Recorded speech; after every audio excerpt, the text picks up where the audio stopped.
Welcome to Thriving Beyond, the podcast with stories of thriving through when the obstacles are far from few. Here's your host, whose own story has been featured in Chicken Soup for the Soul, Vidal Cisneros Jr.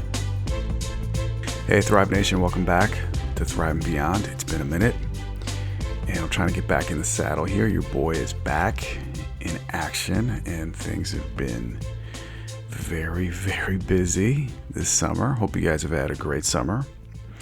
And we're getting ramped up here with the next season. So we've got some great guests on the way. Good friend of mine, Kimanzi Constable, a Milwaukee native, and hails from my hometown. And he's going to be in one of the next episodes, sharing his story, sharing what he does. He's actually a big time consultant internationally. He consults also in Spanish, which is kind of pretty cool. He's not majorly fluent, but he holds his own, and he actually does consultations in Spanish, which is surprising, and that's why it makes just that interview with him even much more exciting. He's got a lot of skill sets, so I'm excited to release that interview soon. Also, Ryan Stewman, the hardcore closer, I interviewed him, and I will be releasing that interview as well, along with other interviews that I have in queue and are waiting for you guys to listen. And I know I've been slacking, but I've been so slammed this summer with a lot of projects, a lot of things jumping off. And unfortunately, the podcast hasn't been jumping on. So now we're going to get back onto that. And I've had the great honor and fortune of being back speaking at this conference called Self Reset Power. If you go to selfresetpower.com, you can learn more about it. And I've also been doing some radio interviews and some PR work for that event, along with all the other client work that I do, which is keeping me very, very busy, and I'm very, very blessed. So I know I haven't done a podcast in a while, and that's why I've needed to do this. It's just one of those moments where I put it off for way too long, and I just have to get it out of the way and stop procrastinating, because that's not where I want to live, right? As a thriver, I want to be consistent, and I understand sometimes the podcast isn't always at the top of my priority list, especially when it comes to client work.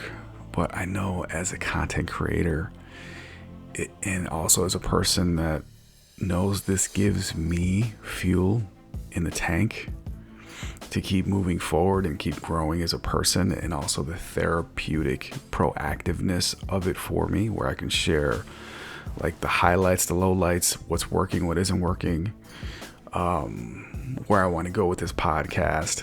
But in no shape or form do I ever want to scrap this podcast. Like, the whole purpose of this podcast is for it to be timeless. You know, no matter what you're going through right now, if you're a new subscriber, and this is your first time listening, this podcast is about people that are going through hardships, adversity, people that can't see the light because they're in the dark. They're in the storm. They're in the hell. They're in the thick of things. And this podcast is meant to inspire, to gift you tips, strategies, insight, no matter what you're going through. Like, all adversity is a lesson, period. Like, that's it. All adversity is a lesson. Whether we're talking about bereavement, whether we're talking about grief, alcoholism, addiction, business headaches, business woes, economy collapses, etc., etc. Like, they're all meant to teach us a lesson. In the beginning, the lesson will not be seen. There's no way it's going to be seen. The lesson is meant post adversity, right? Post the struggle, the storm, after the aftermath. Like, that is when the insight happens. That's when the wisdom starts kicking in, and we get recalibrated. And that is the premise of Thriving Beyond, is the aha moment. When was that aha moment for you when you were going through that storm? Like, when did you finally figure out that you can get through this and have that confidence? So I'm excited about this event this weekend here in Milwaukee, September 9th and 10th at the Aloft Hotel, downtown Milwaukee, 3rd Ward area.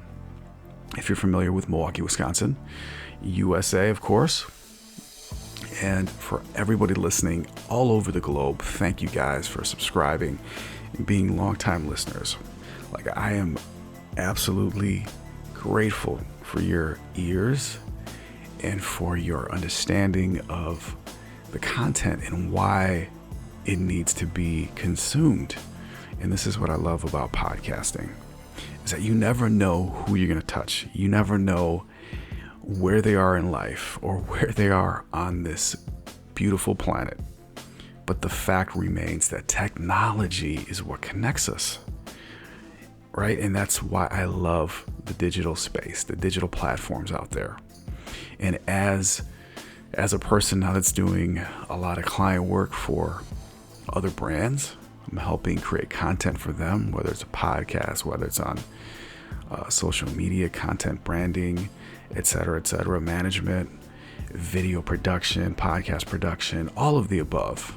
Like, I love what I do. I'm so blessed to do what I do. And it's funny because I met somebody that I used to work with, and it was this little temp job that I had a while back ago, like over a year. And it was just a little blip on my radar. Like, it wasn't anything that I was going to do permanently. So I ran into this guy at the gym. I said, "Hey, what's going on, man?" And he's like, "What brings you here?" "Oh," he's like, "I didn't know you work out here." I said, "Yeah, absolutely. This is where I come to work out when I get a chance to get out of the office." Excuse me. And he says, "Well, what are you doing now?" And I shared a little bit of what I do, and then I just got into it, and I got excited, and I went into my like motivational spiel, like, "Hey, man, you don't have to, work there. You don't have to work for somebody at that price point per hour. Like, there are bigger opportunities out here for you, but you just have to like get moving." And then he asked me, he says, "Well, how long did it take you to get there? How long did it take you to get to this point where you're sustaining your own income and you're not working for someone else?" And I looked at him and I said, "Brother, a long time." But quote unquote a long time, oh man, it's been years in the making. Like, all the skill sets that I've acquired, whether it was the videography stuff, whether it was the content creation, whether it was all these conferences that I'd gone to back in 2013 and 2014, where I felt like a weirdo, and my girlfriend was telling me, "What are you doing?" It's like this, you're connected to this cult, like, group now, where they want you to go to their conferences and consume all their stuff.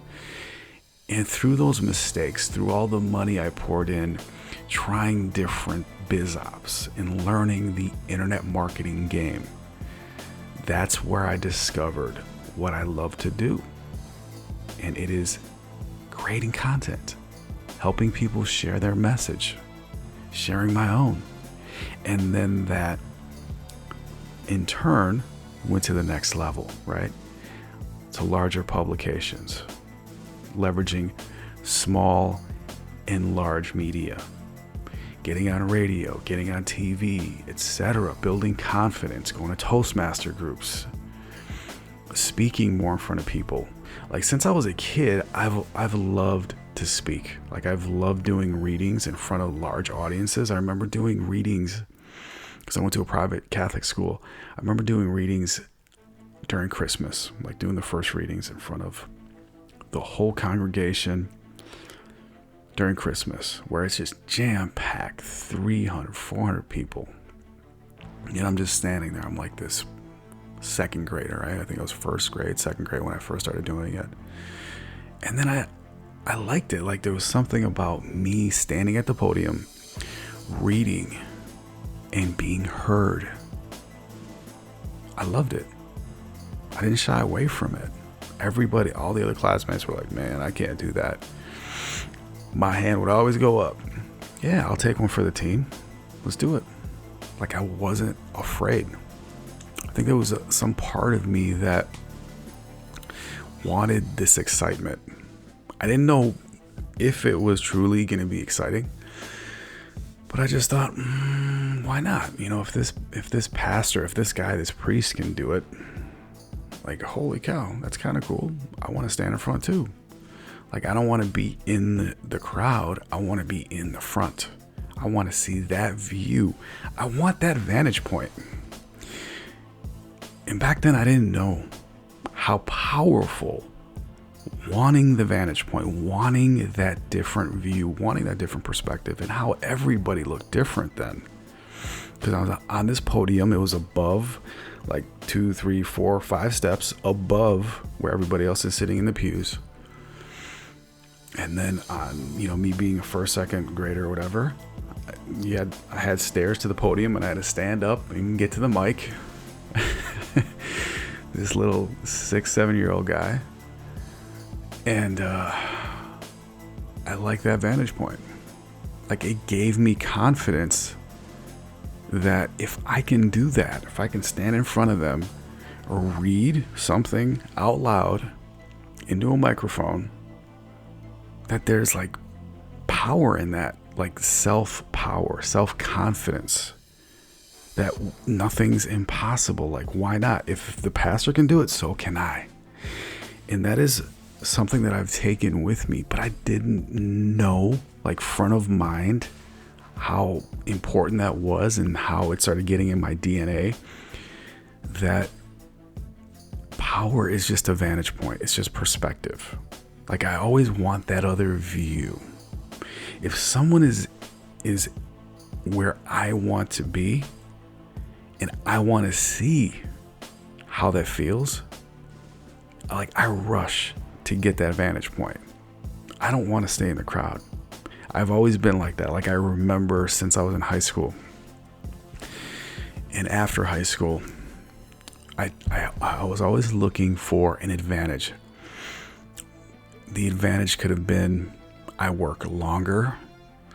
I somehow, if I'm not ready for a test, I find a way to give myself more time so I can be better prepared for that test. I never cheated. Like, I was never a cheater. Never that. But I always I always wanted that edge. That's what I wanted, was just give me more time to figure this out and to have the best outcome happen. Like, that's all I wanted. And I've taken that with me my entire life. Like, I've become obsessed with mastering things. And there's some things that, hey, I know how to master it. I know how to quote unquote hack it. It's just a matter of time. Do I always get to that mastery level with things? No, because after a while I see the result and the fruit in that it's not something that is in my plan, right? So I've done that with many things, but once I see that I can master it, I almost get really comfortable, and I don't get as excited about it unless it aligns with who and where I want to go in this legacy thing that I'm building, right? So there's a lot of things that I've left on the table that have not been done this year, and I'm a little disappointed. But this last quarter, we're going to ramp things up here on my end, get back on the podcast, and get back to building my brand up, and get back to queuing out these podcast episodes for you guys. I know I've said this before, and I know things are zany and crazy in my world right now with my clients, but I'm dedicating this. Like, I'm committing to this. And there's things that there are things that I have to get done. Like, there's nothing that is going to stop that from happening. That's the one thing about me, is it might seem like I gave up on some things, and I always come back around. So I just want to thank you guys for listening and let you guys know that I'm thinking about you. And I appreciate every single person that's out there listening right now. Like, no matter what you're going through, as crappy, as shitty as life can be sometimes, Like, there is an upside to the chaos. There's an upside to everything you're doing. And that's why I've taken a step back with this podcast, because I know this is my season of growth, right? I'm working with successful millionaires that are my clients, and I'm learning so much from them. I'm seeing that vantage point. I'm seeing their perspective. I'm seeing them day to day. Like, I'm doing this behind the scenes documentary with one of my millionaire clients, and he's a good friend of mine, and our friendship and our bond has gotten stronger. But what people don't know is that he's just like everybody else. Like, he has his good and bad days, just like everybody else. He doesn't just throw on this millionaire cape and that's the way it happens. No. It's been the little things through time that have given him the confidence, and it goes back to that confidence, like having self-confidence in messing up, in looking stupid, in stuttering in front of new people that he's never met, and fumbling and bumbling, but making the sale happen, like creating consistent income for himself through the work that he does. See, that right there, every single day is a lesson for me when I see that right there in action.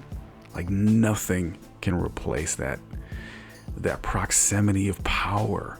Like, proximity is power, no matter where you're trying to get to in life. Just see that person that you think cannot relate to you, that you think is just so out of your reach, that you want to be like, that you think he just wakes up and eats and shit success. Like, that is not true. That is not true. That's not the way it works.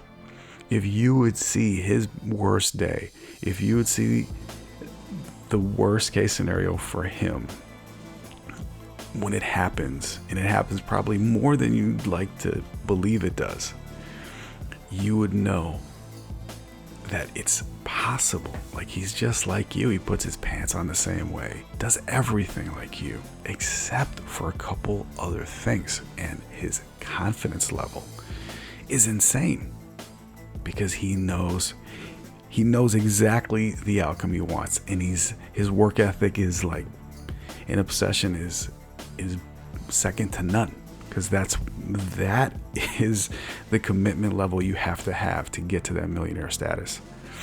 And that's what's taught me the most this year, working with him. I've worked with him since last year in November, and we're coming up to a year now. And I can't say enough how much I've grown as an entrepreneur, how much I've grown as a digital marketer. There's just a lot of growth happening, and I've given it room. So another takeaway for you on this podcast episode is give yourself room. Like, there's a law. It's called the vacuum law. Give room for that new version of you to grow. Create a space for that new you to exist. Believe that it is there. Like, create it, believe it, allow it, give it permission. That's the vacuum law. Whatever exists and is void, is gone, something else will come to take that space, to exist in that place. That's the vacuum law. So if you don't believe that this new version of you can exist, then you will not create a space for it to exist. So believe in it and give yourself room to grow and to have this new you, version 2.0, exist. Like, it's that simple. So this year, that's exactly what I've done. I've given myself space to grow into this new version, this new entrepreneur, this new person that does a plethora of stuff.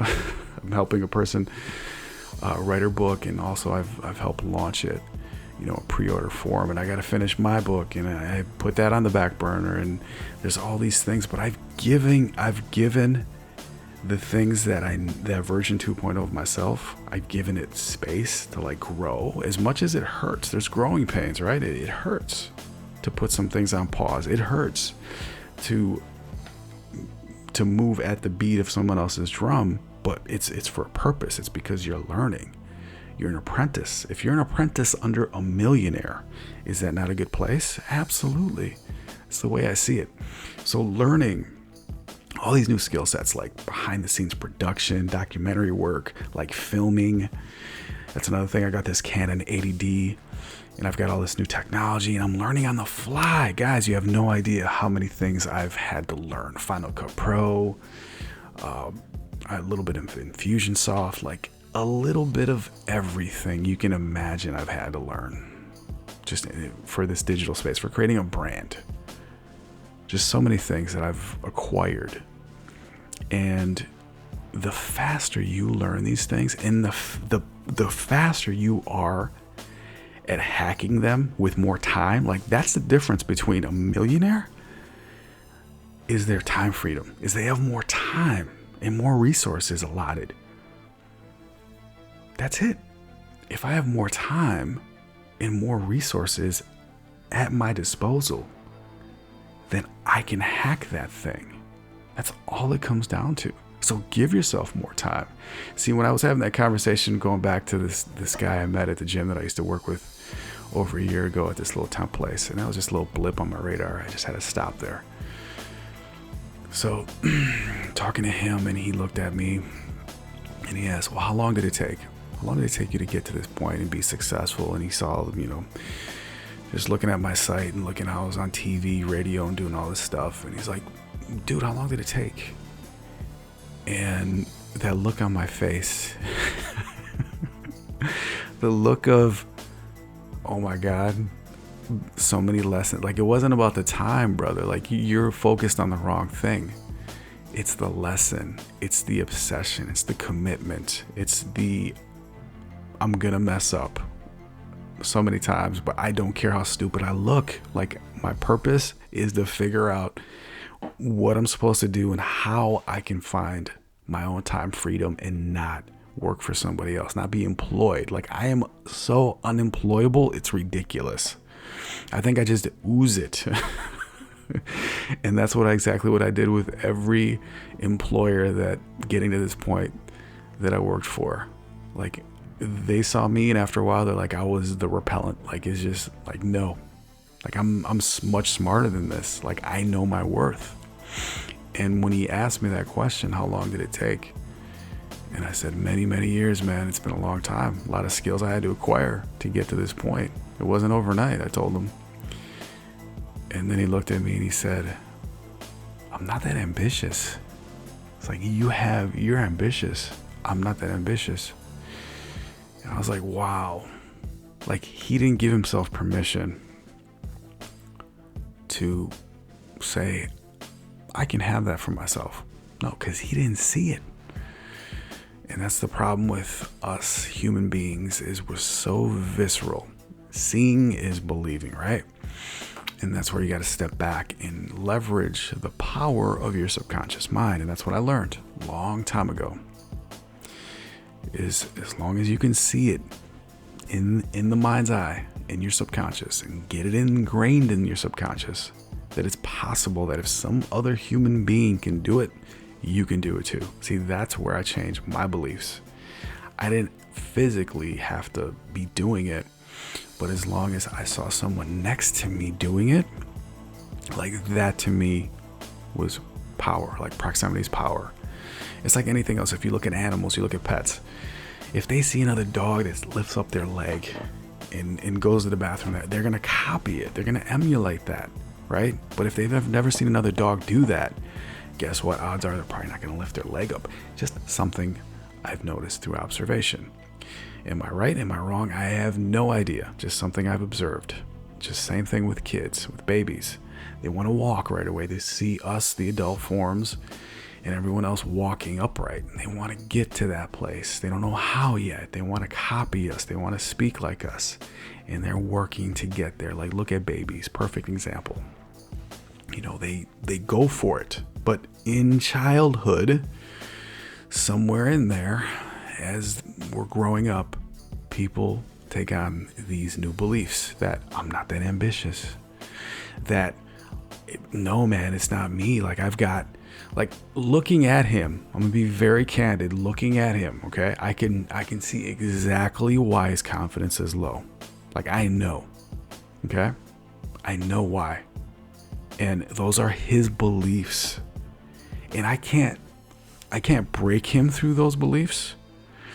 But if he could eliminate those beliefs, if he could somehow wipe them out and just say, look, man, anyone, it doesn't matter how they look, how they talk, how they act, like anyone can be ambitious, then I honestly, wholeheartedly, I believe that he would listen more and entertain and maybe even give this thing a shot and listen to me if I told him a couple instructions to take. Then I think he'd be more open to the idea. But because his confidence is low, because he doesn't see himself doing that, and that's okay, that's all right. Like as long as he's happy, that's all that matters.